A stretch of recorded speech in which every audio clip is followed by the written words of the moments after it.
I don't think it's just, obviously they're shutting things down because they just want to do so. I think that's what's so scary is that it's not just a lack of privacy overall. It's that literally the goal is everybody's going to do something wrong. When the time comes, that's the whole point of writing those laws.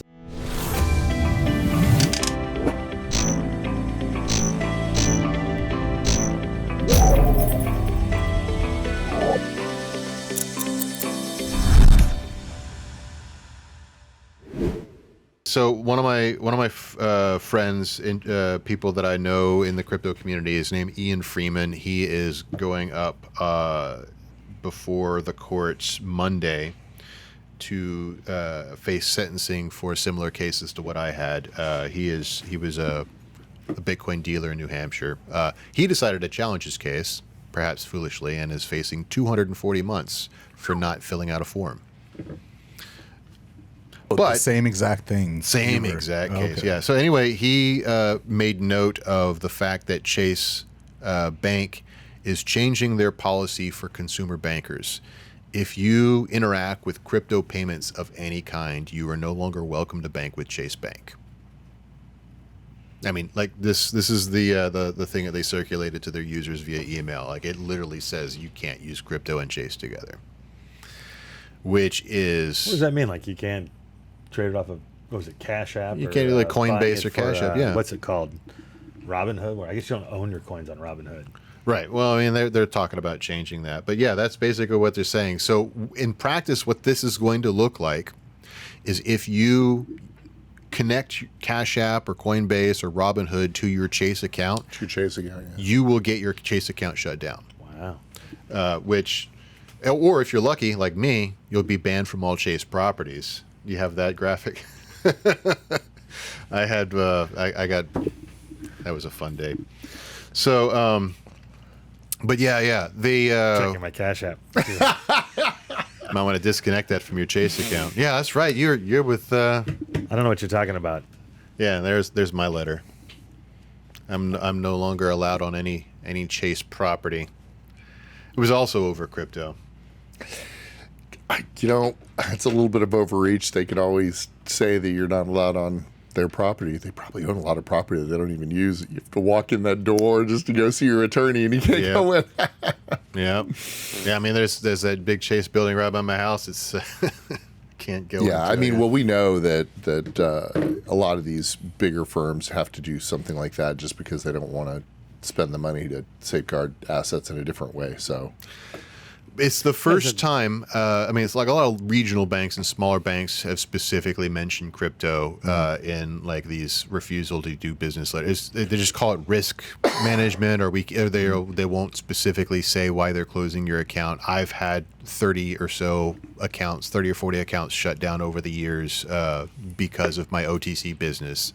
And they 9 times out of 10 will just say, It's just such an odd thing. It's like saying, listen, if you order from Portillo's and your credit card for Bank of America says Portillo's, but then you move money from Bank of America over to Chase, well, we're shutting down your Chase account because we told you not to order hot dogs. Because that literally is the thinking behind it, because you're not that would buying probably it. be a little more beneficial. You're not buying it with your Chase card. Right. You're just linked to an app that has nothing to do with it. Mm-hmm. So my question is, when credit cards came out, right? Was this also an issue? Because right now all these banks have credit cards, right, Frank? And they have extensive fraud protection. They're not telling you can't use your card for this or that. They do it after the fact, right? Is this just a new adoption thing? I need to look at it closer, because I'm just sitting here thinking about like life, liberty, and property, right? Like they're not supposed to tell me unless it's actually illegal. They're not allowed to tell me what I can and can't own. Well, it's a that's the private thing. Firearms, firearm accessories, that's the whole point of the No, not supposed to use it in a certain way, right? But you can't tell me I can't own it. Now, if I can't own it and then work with you, that's fine with that thing. But like me having it and owning it and then you getting rid of my accounts, even though I've never actually had it. So I'm curious. I'm really curious to see how that's worded. Well, because that sounds right there of that smacks of constitutionality. The verbiage of Chase's memo says that we're doing this because of a lot of fraudsters that are using crypto To build people out of money somehow. right. Yeah, yeah. that happens probably more with fiat, right? I mean, than crypto. So how I don't like it. Just reeks of What if not you have understanding. What if you have Spotify pulling from your Chase account? Because Spotify works with like 80 different payment rail systems.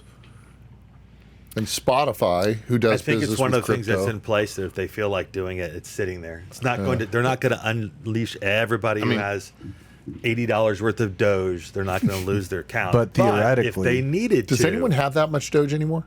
Elon probably it's quite still a bit. It's like 20 million where there's no, but that's the thing. It's the whole point is that when they need to, they can come after you, which is exactly what happened No. in Britain. Again, with that's Farage. but this you is- have the wrong that's political making view. legislation with regulation. You That's buy the wrong Chick-fil-A issues. sandwich. Yeah. You live in the wrong state. It's a way to, if they need to, they now have the way to shut you down. Well, but see, no, I think it's more than that because I know they were shutting people down just like that already before. They didn't need to send out a memo. With this memo, they're telling you you're gonna get shut down because they had backed off for a period of time. I mean, like I've been doing what Chase calls high risk crypto behavior since there was a way to do it. So I can tell you when the waves of enforcement have come. And there was a period of time where it was free sailing because they didn't know what crypto was. And then around 2016, 17, 18, right when the bull started really taking off, you started to see pullback from Chase and from Capital One and from Bank of America where they weren't telling you why they were closing your account down. But if you touch Coinbase, even in a little way, your account would get shut down within about 3 or 4 weeks. And that's when my business took off as an OTC guy because all these people are like, well, I can buy Bitcoin from Mark, and I won't have to get my account shut down because Mark isn't blacklisted by Capital One, but Coinbase is.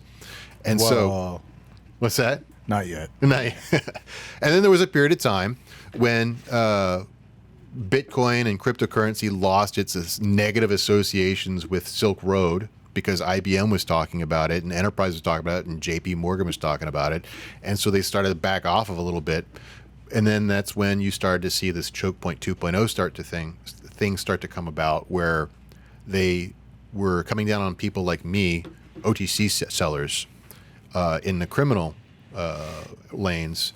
And now that they've kind of shut down that entire OTC industry, you see them coming behind and, you can tell where this thing was being driven from. It was all being driven by the banks and banking regulators that have been captured by the banks.